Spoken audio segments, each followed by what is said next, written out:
Ya tunggu aja, ini kan lagi di ini. Yang penting pusat layanan untuk publik udah bisa kita atasi. Ya. Apakah ada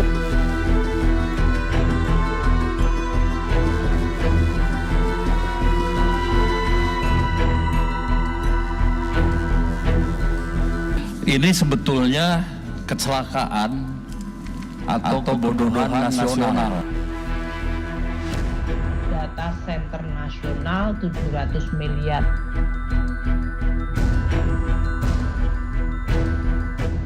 Oleh sebab itu penegakan hukum oleh BSSN nantinya oleh aparat itu bisa dilaksanakan.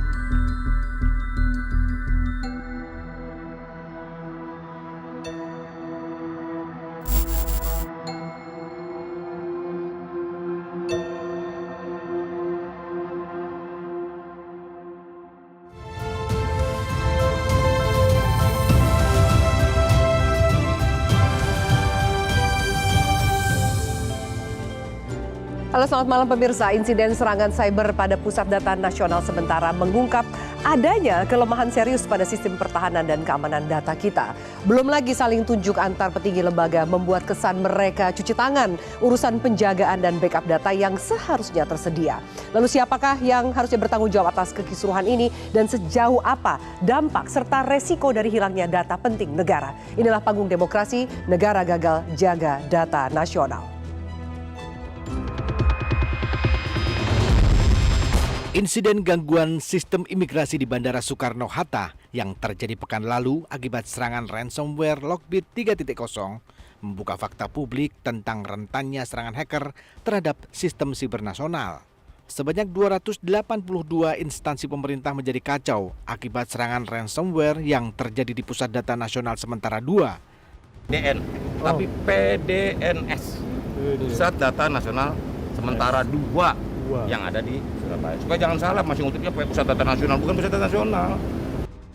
Tak hanya itu, serangan hacker juga mengintai data Inafis Polri dan data milik Badan Intelijen Strategis atau BAIS TNI dan terindikasi telah diperjualbelikan ke situs gelap. Ironisnya, Badan Sandi dan Siber Negara atau BSSN dan Kementerian Komunikasi dan Informatika terkesan saling lempar tanggung jawab. Kami melihat secara umum, mohon maaf Pak Menteri, permasalahan utama adalah tata kelola, ini hasil pengecekan kita, dan tidak adanya backup. Kira-kira Bapak Ibu yang saya hormati, demikian yang bisa sampaikan. Tidak ada peta apa? Backupnya data yang di PDNS 1 Surabaya. Hasil forensik serangan Pusat Data Nasional Sementara atau PDNS berhasil mengetahui sumber masalah siber yang terjadi akhir-akhir ini. Menko Polhukam Hadi Cahyanto menyerahkan sepenuhnya kepada penegak hukum dan BSSN untuk menindaklanjutinya.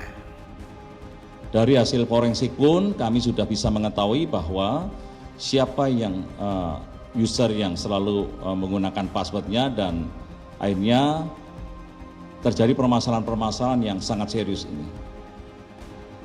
Oleh sebab itu penegakan hukum oleh BSSN nantinya oleh aparat itu bisa dilaksanakan sesuai dengan aturan yang berlaku.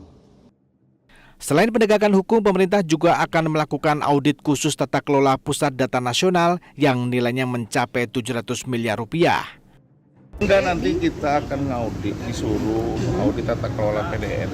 itu berapa ini Pak yang terdampak Pak? Berapa? Wah, aku nggak tahu dampaknya mau belum diaudit. Kalau kita nanti akan nggak diaudit nggak ngomong-ngomong dulu. Akan ada berapa lembaga nanti Pak yang diaudit? Nggak tahu, baru rapat tadi kan belum ini dalam audit nanti yang akan di enggak tata kelolanya, tata kelola sama finansialnya. Berarti sejauh ini belum pernah ada audit Pak ya mengenai PDN? Belum ada audit Belum kan anak kasus ini ada tata. Pelakunya sudah tahu sih Pak. Kita usahakan pemulihan dan nanti Pak motifnya apa sih Pak? Tadi Pak Menko sudah kan, Pak Menko kan sudah. Pemerintah tak main-main dalam menganggarkan pemeliharaan Pusat Data Nasional. Menteri Keuangan Sri Mulyani menyampaikan hingga Mei 2024, anggaran belanja Kominfo telah mencapai 4,9 triliun rupiah. Tak ingin kecolongan lagi dan guna mengantisipasi terulangnya gangguan akibat serangan hacker, kini setiap kementerian wajib memiliki pencadangan atau backup. setiap tenan atau kementerian juga harus memiliki backup. Ini mandatori, tidak opsional lagi.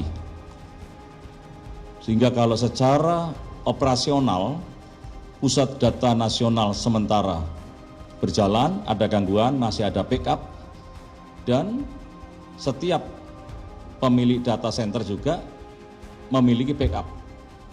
Sehingga paling tidak ada 3 lapis sampai 4 lapis backup tersebut. Harus ada yang bertanggung jawab dan tidak boleh lagi ada yang menghindar dengan mencari berbagai alasan jika insiden serangan hacker ke jantung negara kembali terulang. Ya, pencegahan berlapis harus dilakukan demi menjaga kedaulatan negara dari serangan hacker yang memanfaatkan kelemahan ketahanan siber nasional. Tim Liputan, Metro TV. Dan pemirsa, untuk membahasnya telah hadir di studio anggota Komisi 1 DPR RI, Bapak Sukamta. Pak Sukamta, halo, selamat malam. Selamat malam. Terima kasih sudah hadir. Dan kemudian juga hadir mantan Wakil Kepala BSSN sekaligus pengamat geopolitik global, Dharma Paurikun. Pak Dharma, halo, selamat malam. Terima kasih sudah hadir. Lalu kemudian hadir juga Koordinator Masyarakat Anti Korupsi Indonesia atau MAKI, Mas Boyamin Saiman. Mas Boyamin, halo, selamat malam. Terima kasih sudah hadir. Dan kemudian pakar keamanan siber sekaligus juga Ketua Komisi Tetap Cyber Security Awareness Aptiknas, Mas Alfons Tanujaya. Mas Alfons, halo, selamat malam. Terima kasih sudah hadir. Malam. Dan satu lagi narasumber saya, Hairul Fahmi, pengamat militer ISIS. Mas Hairul Fahmi, selamat malam. Selamat malam. Terima kasih Bapak-Bapak, kita bahas sesuatu yang sebenarnya amat penting pada malam hari ini. Tapi flashback sedikit, saya mau ke Pak Sukamta terlebih dahulu. Mungkin saya dan banyak pemirsa yang menyaksikan bagaimana RDP dengan Menkominfo dan juga Kepala BSSN kemarin dengan Komisi 1 nih gemesnya mungkin agak tersalurkan itu Komisi 1. Apa yang bisa ditangkap gitu Pak dari hasil RDP kemarin? Apakah juga sudah terlihat permasalahannya di mana dan siapa yang bertanggung jawab? Itu yang dicari masyarakat. Ya, memang RDP kemarin itu ada 10 penanya yang terjawab, kira-kira baru 5 penanya dan masing-masing penanya punya beberapa pertanyaan dan belum tergali semuanya. Nah, yang menonjol adalah bahwa dari penjelasan Pak Kepala BSSN maupun Menkominfo itu sistem ini tidak ada backupnya. Dan kemudian tidak ada yang mengaku bertanggung jawab. Siapa yang bertanggung jawab terhadap persoalan besar ini. Yang ketiga, tampak belum ada koordinasi yang baik antara seluruh stakeholder terkait, terutama adalah dari Kominfo maupun BSSN. Nah, belum kelihatan ada kerjasama. BSSN merasa tidak dilibatkan, dari Kominfo merasa sudah melibatkan. Ya, jadi tampak sekali bahwa dari awal memang tidak ada koordinasi yang baik. Nah, juga yang menarik ternyata memang banyak urusan detail yang ada di situ yang perlu digali. Namun yang bagi saya itu sangat penting untuk publik itu betul-betul memahami adalah kenapa PDN itu diserang dan apa sih sebetulnya dampak seriusnya, gitu. Karena kalau kita hanya bicara mengejar pada teknis, ya sekarang data sudah hilang. Lalu terus gimana? Gimana gitu. Memang yang paling penting adalah nomor 1 itu layanan segera dipulihkan. Tetapi kita jangan teledor bahwa ada data besar yang hilang. Data besar yang hilang itu apa dampaknya? Nah, dampak bagi bangsa Indonesia ini kita kehilangan harta karun yang sangat luar biasa besar nilainya.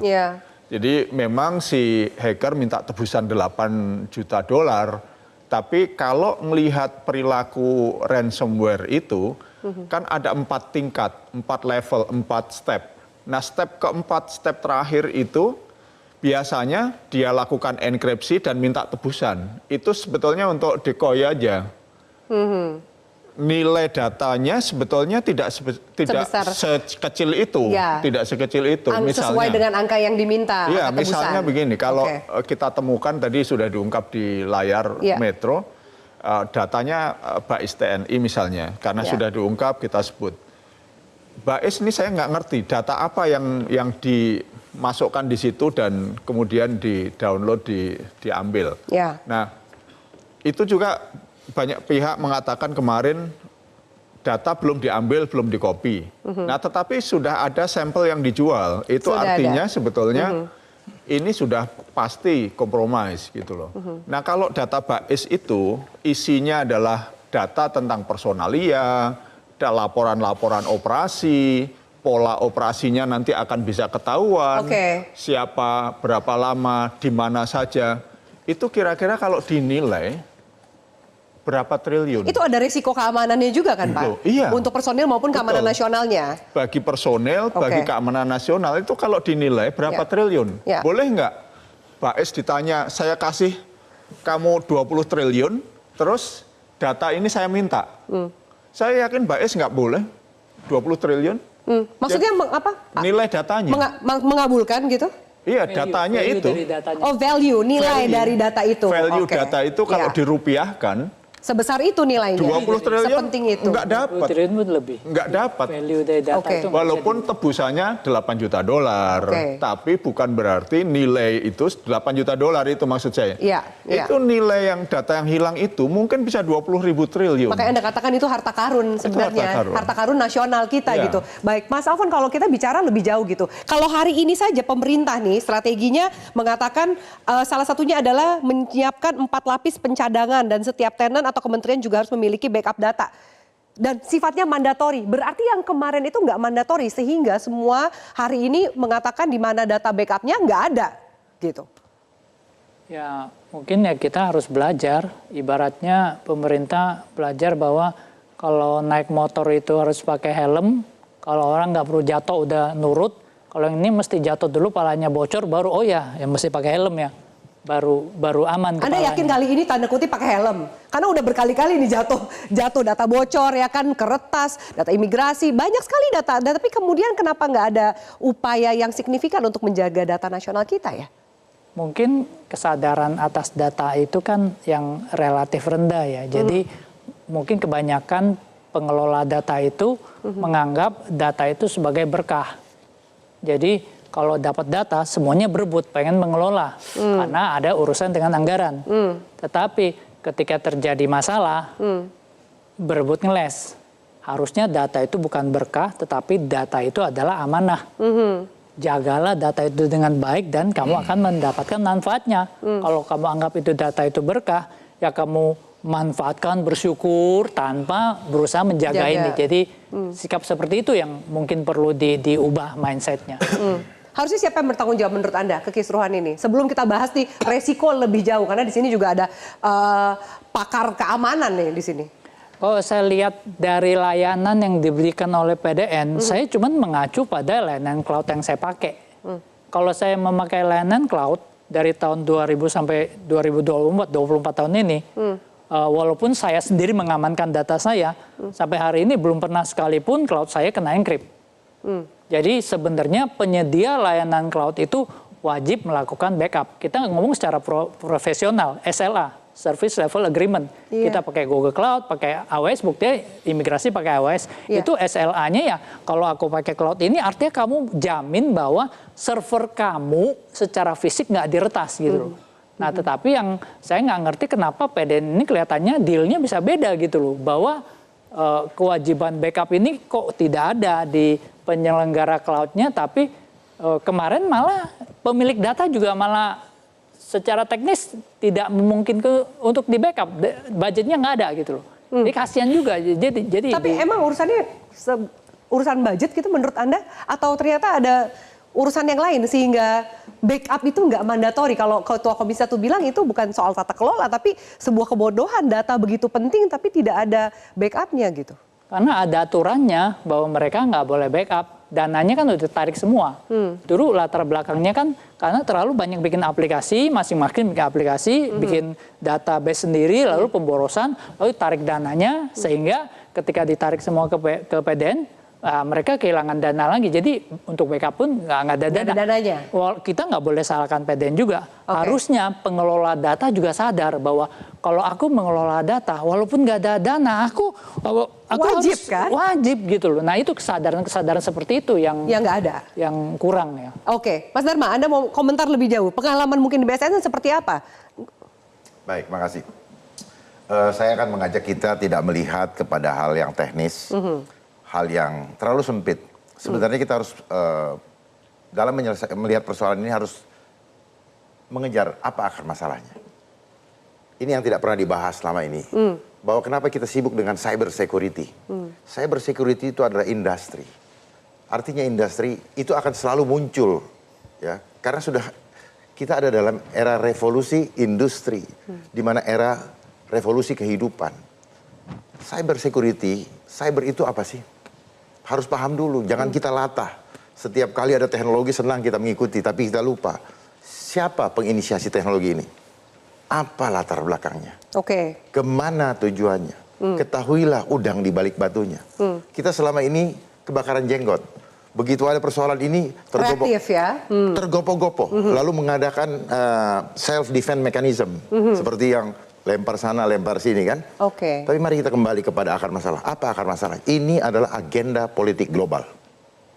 Menyerang Indonesia? Bukan cuma Indonesia. Ingat, agenda politik global. Kita masuk dalam era globalisasi. Globalisasi adalah suatu era yang menyatukan seluruh sistem teknologi informasi untuk mengontrol seluruh kehidupan manusia di dunia. Ya. Dalam segala aspek kehidupan. Sadari atau tidak. Ya. Bahkan kemarin ketika COVID sendiri, di belakangnya ada huruf ID, identity digital. Sadar tidak? Bahwa ini semua adalah permainan politik global yang akan menguasai seluruh dunia hanya dengan satu tombol. Tapi kalau data kita kuat dan kemudian bisa mengantisipasi, jadi nggak sekuat apapun data kita mengantisipasi backup gitu, pasti akan kertas juga. Akan kertas. Anda setuju Pak Alfons dengan teori Pak Dharma ini? Nanti dulu. Ya, akan kertas. Kenapa? Yang bikin alat mereka kok, yang jual alat mereka, anggaran dipakai untuk membeli alat mereka. Uang yang kita pakai untuk membeli adalah anggaran yang kita pinjam dari mereka. Lalu mereka menyediakan alat. Saya mau tanya, SPBE siapa yang membuat? Sistem apa? Pemerintahan berbasis elektronik. Itu ide dari siapa? Ada yang nggak yang menelusuri? Apakah ide anak bangsa? Bukan. Ide dari global. Yang ingin membuat semua proses kehidupan di dalam suatu negara yang di bawah United Nation itu dikendalikan dengan itu. Apa tujuannya? Mereka ini adalah artificial intelligence. Mereka tidak perlu datang mengirim orang. Cukup dengan alat artificial intelligence semua data diambil. Gitu ya? Nah, kuncinya di mana? Kuncinya di mana? Hanya satu, internet. Kuncinya di internet? Internet. Oke, baik. Kita harus jeda dulu. Saya minta tanggapan juga dari Mas Faid, termasuk juga Mas Boyamin. Apakah ternyata memang isunya ini bukan sekedar nasional, tapi juga ada campur tangan global? Kita lanjutkan sesaat lagi. Tetap bersama kami.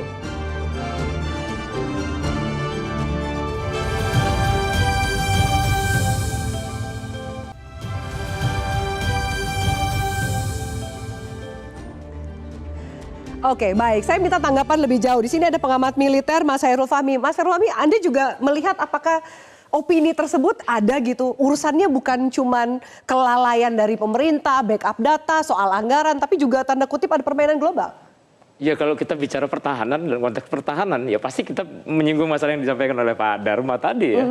Jadi memang kesannya itu kayak nggak mungkin ya, tapi ya kalau kita mau sedikit merenung ya memang ya itu sangat mungkin ya. Kenapa misalnya kalau dari segi pertahanan semua kita berpikir dari apa yang kemungkinan terburuk ya, kemungkinan terburuk itu yang kita listing dulu. Jadi kalau dikatakan di Komisi 1 kemarin muncul kalimat yang menyebutkan kebodohan gitu. Itu saya kira ya itu sangat wajar muncul gitu ya, karena kemungkinan terburuknya itu kan pasti nggak ada yang ini nggak ada yang aman gitu ya, nggak ada yang aman, semua nggak aman.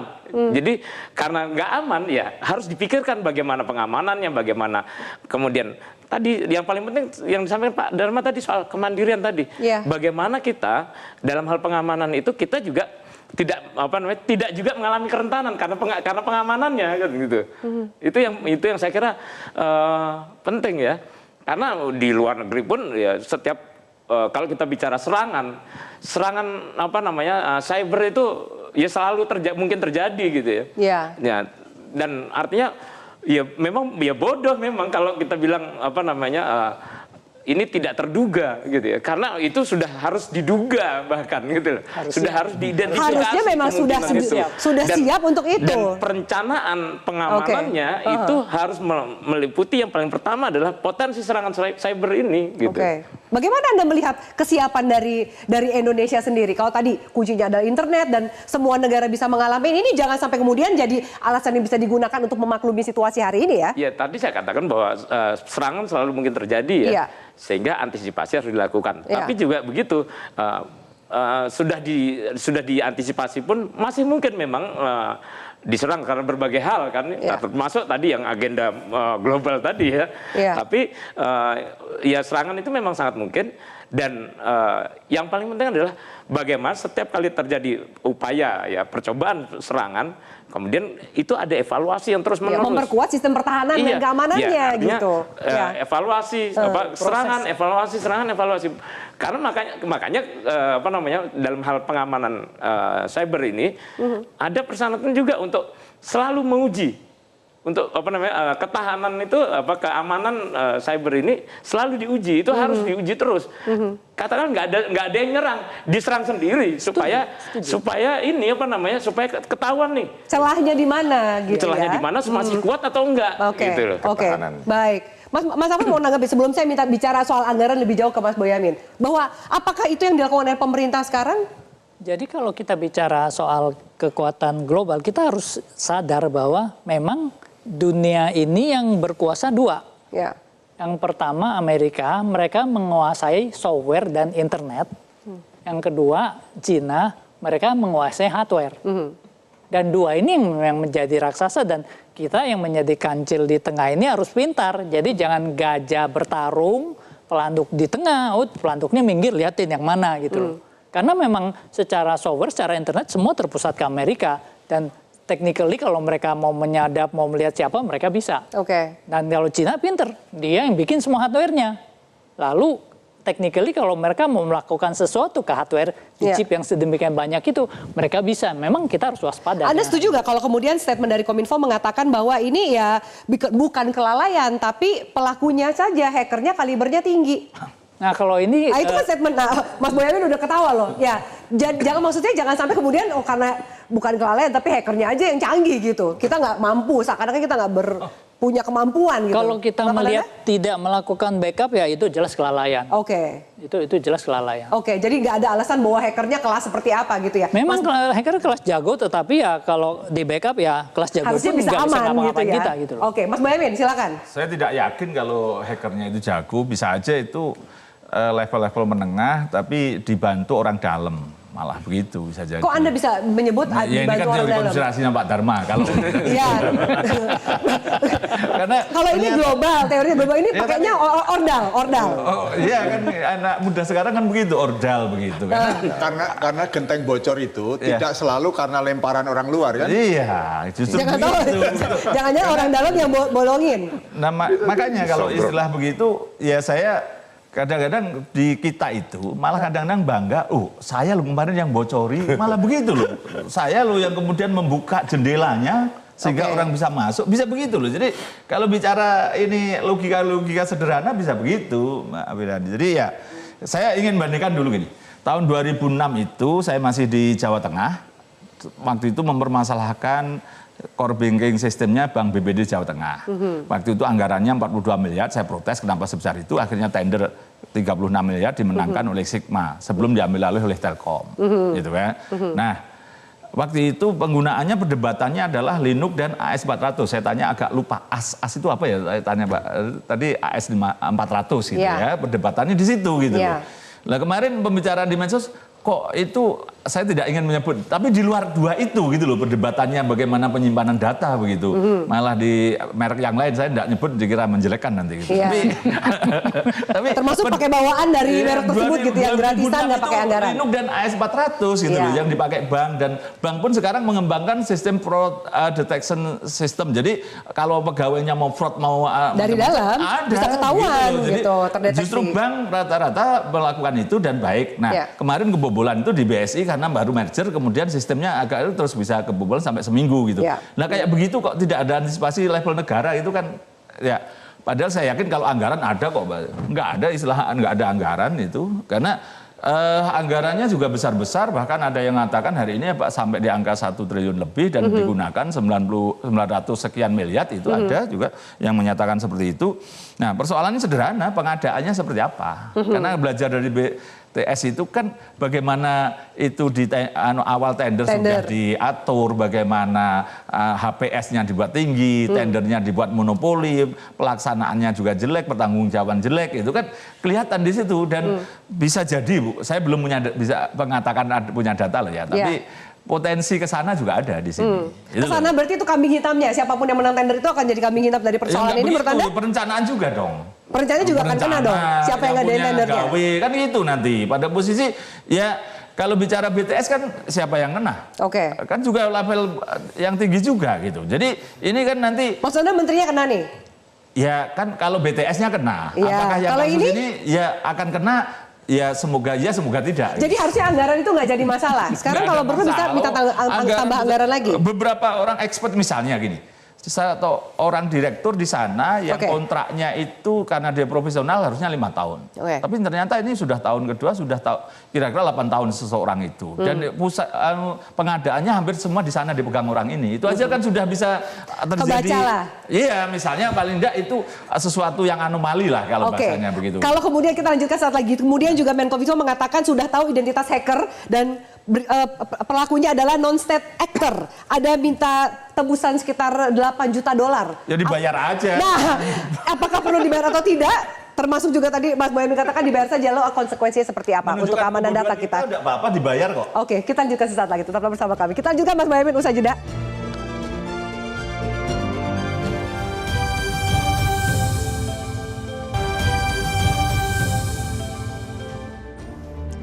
Baik, pemirsa, kami lanjutkan. Mas Fahmi, saya ingin bertanya kepada Anda. Menkominfo mengatakan sudah tahu identitas hacker dan pelaku merupakan non-state actor. Ini kriterianya non-state actor itu dan cara kerjanya seperti apa sih supaya masyarakat juga paham?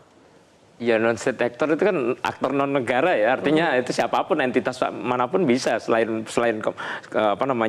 negara. Kalau negara dia pasti kita bahkan bisa kategorikan itu ancaman militer, bahkan kalau itu yang dilakukan oleh negara, serangan cyber itu kalau dilakukan oleh negara lain itu bisa masuk kategori ancaman militer gitu ya. Tapi karena ini non-state actors ya, nah ini kan harus jelas nih, apakah ini sekedar semata-mata kejahatan ya, ini crimes atau ini ini justru bentuk ancaman terhadap kedaulatan. Ya, terhadap kedaulatan, terhadap keselamatan bangsa dan negara. Ini kan harus jelas supaya kita bisa tahu ini terorisme saja semata yang dalam konteks ada minta tebusan segala macam atau ini memang ya upaya mengganggu stabilitas, keamanan penyelenggaraan negara. Ya, termasuk juga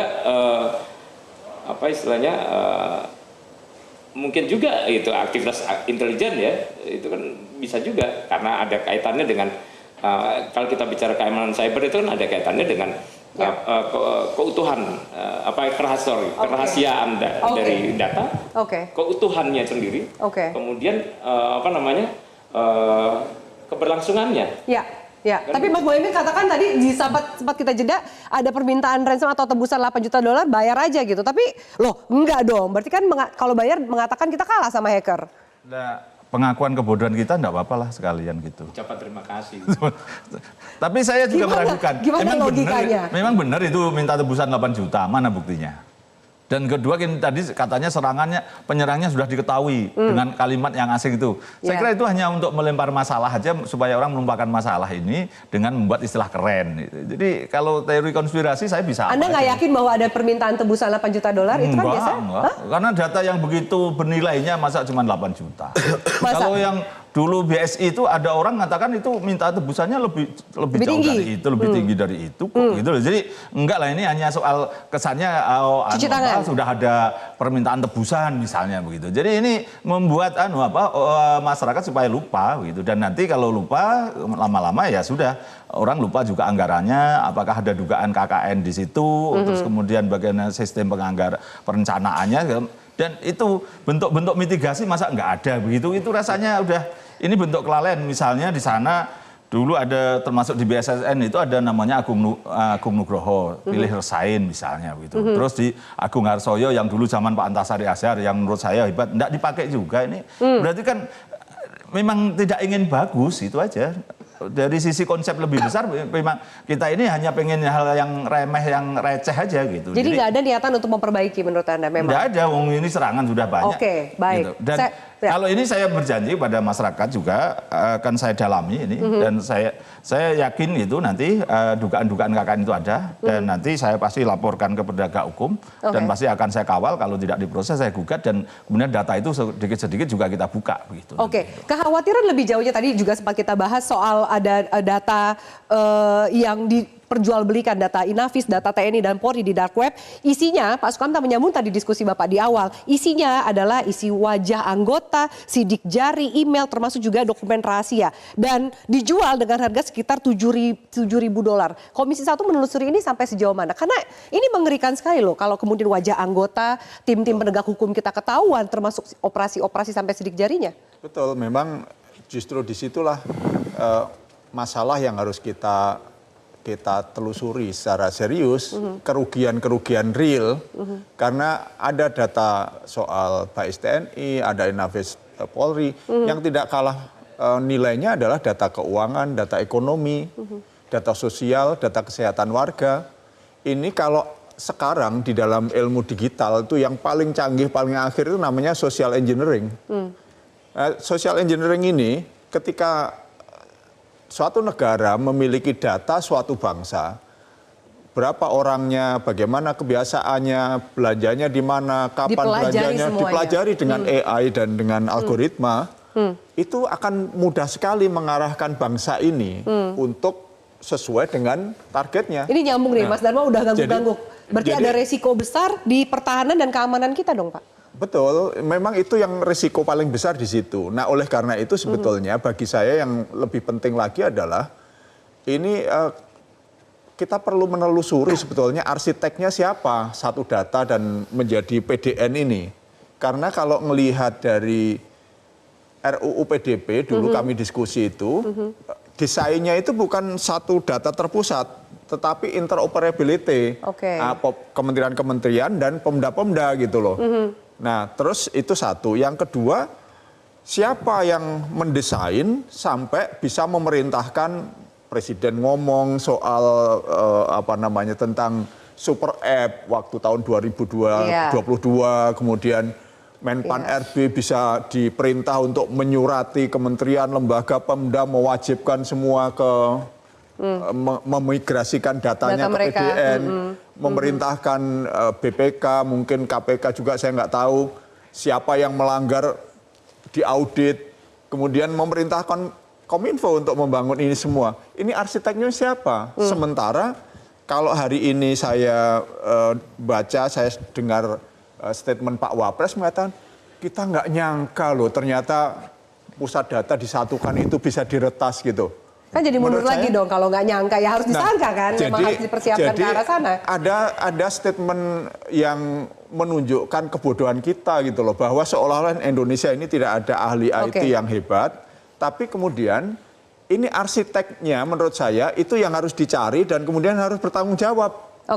Jadi jangan hanya seperti kata Pak Menko Polhukam, nanti sudah ketemu kata Pak Menko Polhukam itu, jadi user yang biasa menggunakan passwordnya gitu, jangan hati-hati menggunakan password.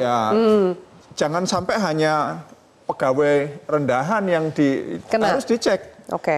Bagaimana tata laksananya, bagaimana kontraknya, bagaimana ini desain yang mendesain itu siapa, secara keseluruhan, karena kebocoran data ini berulang-ulang dan Indonesia menurut BSSN dikatakan Indonesia ini bukan BSSN ya, ada satu lembaga riset internasional nomor 3 terbesar negara yang datanya paling banyak bocor di seluruh dunia. Gitu. Jadi ini persoalan yang sangat serius, tiba-tiba kita mendesain sebuah proyek besar namanya penyatuan seluruh data. Yang rapuh kan ternyata. dan ternyata sangat rapuh.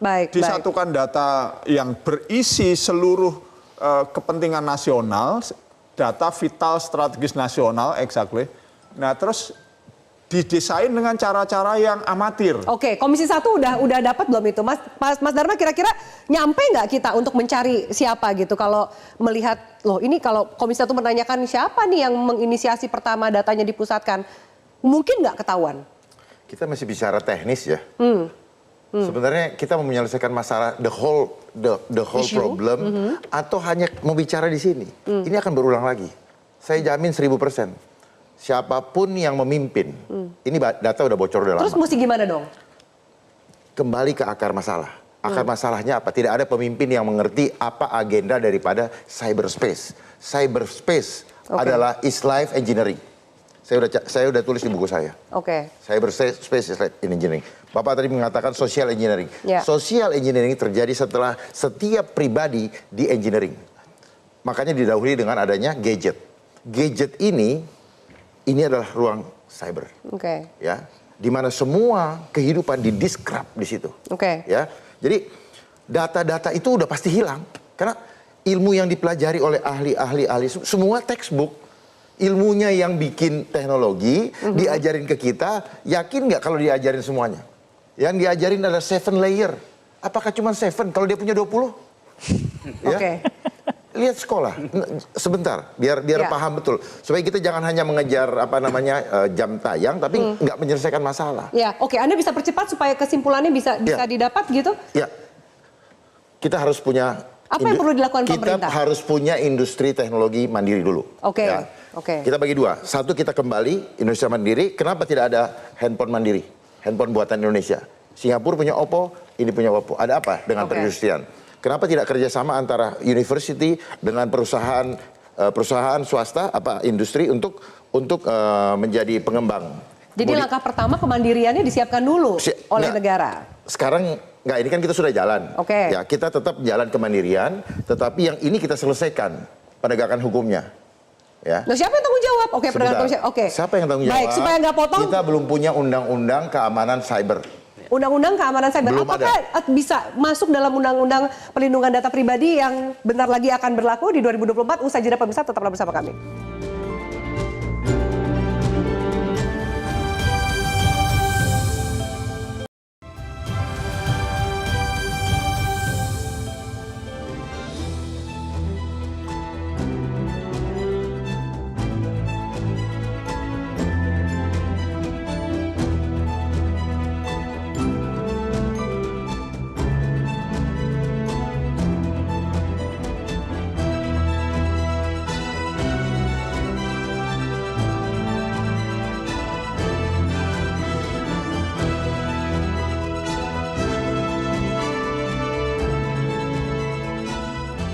Ya, baik, bisa kita lanjutkan pembahasan kita. Mas Sofi, saya akan kembali ke Anda. Kalau bicara soal lalu situasi hari ini, harus ada data yang di backup, harus ada yang bertanggung jawab. Ini kan prosesnya berjalan beriringan.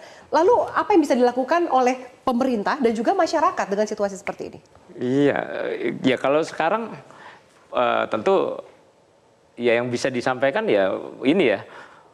Upaya pemulihannya seperti apa untuk memulihkan trust dulu. Prioritas utamanya kan memulihkan trust masyarakat. Karena kita sudah terlanjur nggak percaya gitu ya, terlanjur khawatir, takut, cemas, terus kemudian juga bahkan sebagian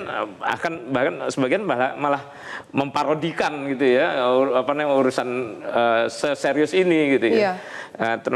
Jadi saya kira ke depan ya selain pemulihan, kemudian yang juga harus segera dilakukan ya menyusun ini lagi langkah strategi lagi, langkah baru lah gitu ya.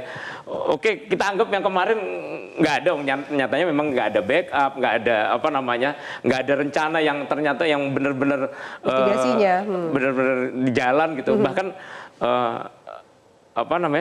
kayaknya kita keliru kalau kita percaya bahwa kita seserius ini bicara soal penanganan keamanan cyber, tata kelola cyber kita gitu ya. Karena ternyata belum ada apa-apa, makanya ke depan tentu ada banyak PR ya, saya kira dalam konteks tata kelola cyber dan pengamanannya ya.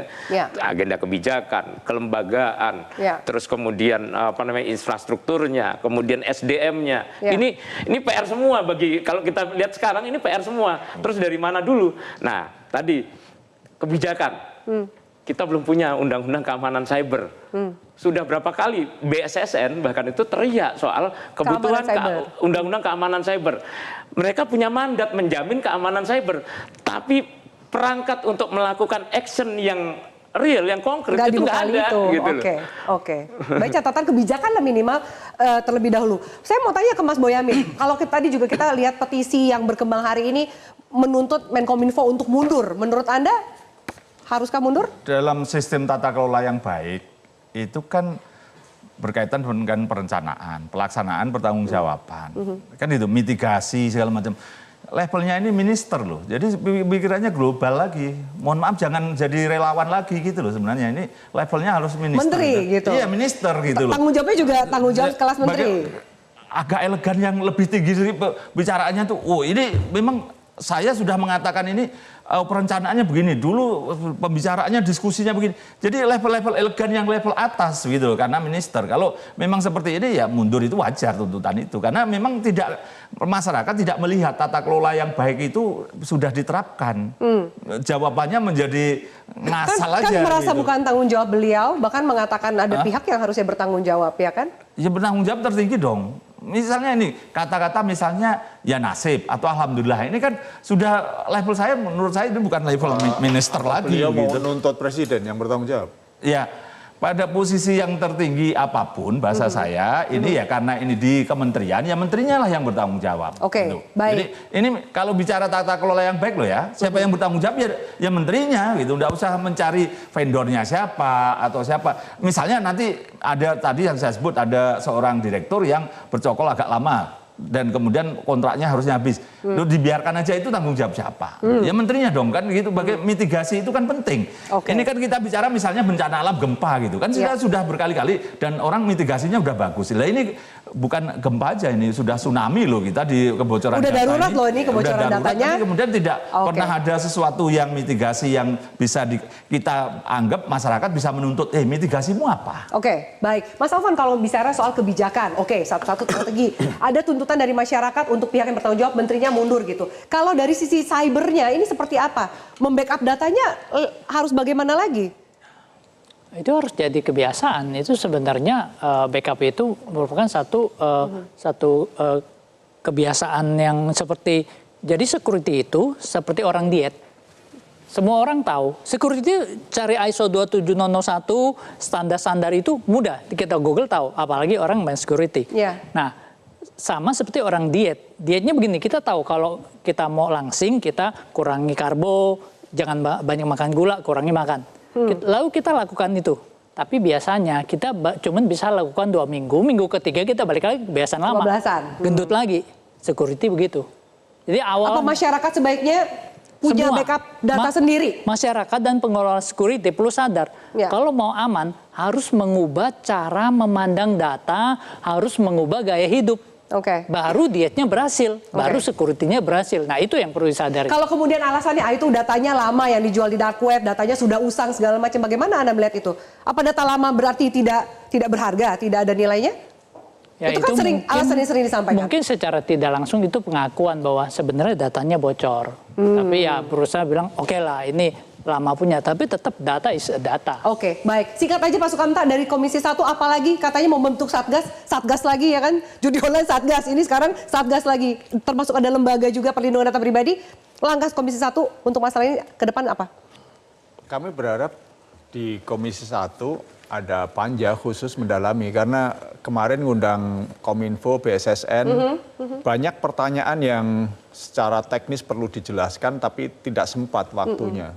Dan terlalu banyak pertanyaan yang ada di publik tidak terjawab, dibiarkan.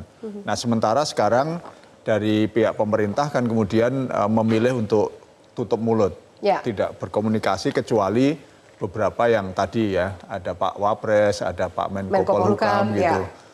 Jadi kami berharap memang bukan untuk sekedar menyalah-nyalahkan pemerintah, tapi untuk mencari jalan keluar dan supaya tidak terulang kembali gitu. Karena ini kan saya kira di akhir pemerintahan jangan sampai menjadi kado buruk bagi Pak Jokowi. Karena hilangnya data ini kan persoalan yang sangat serius sekali, tetapi pemerintah, pejabat-pejabat yang punya kewenangan dan tanggung jawab itu menjelaskannya dengan cara-cara yang amatiran gitu loh. Jadi konflik manajemennya juga nggak bagus, komunikasi publiknya Anda juga menilai nggak bagus? Sampai terakhir yang kita dengar tadi kan tidak bagus. Pak Menko Polhukam mengatakan tidak terulang aja kan belum ada. Nggak ada. Permintaan maaf juga belum ada. Pak Menko Polhukam bilang biang keroknya sudah ketahuan. Nah, tapi itu kan siapa? Apakah dia pelaku? Apakah dia korban dari hackernya? Atau apa kan tidak jelas. Nah, jadi komunikasinya belum baik dan ini mudah-mudahan menjadi kado yang tidak menyedihkan bagi pemerintahan yang terakhir kali ini. Baik. Terima kasih Bapak-Bapak untuk diskusi kita yang menarik. Semoga juga bermanfaat untuk pemirsa kami. Pemirsa, jadi mau berapa kali lagi data negara diretas dan diperjualbelikan? Perlindungan ala kadar padahal memakan anggaran yang besar. Cukup sudah saling tunjuk, sembunyi tangan para pimpinan, segera berbenah, perkuat keamanan agar tidak ada lagi ancaman yang lebih besar di depan. Karena ujungnya masyarakat yang terus menjadi korban. Saya Fitri Malik undur diri. Selamat malam. Sampai jumpa. Thank you.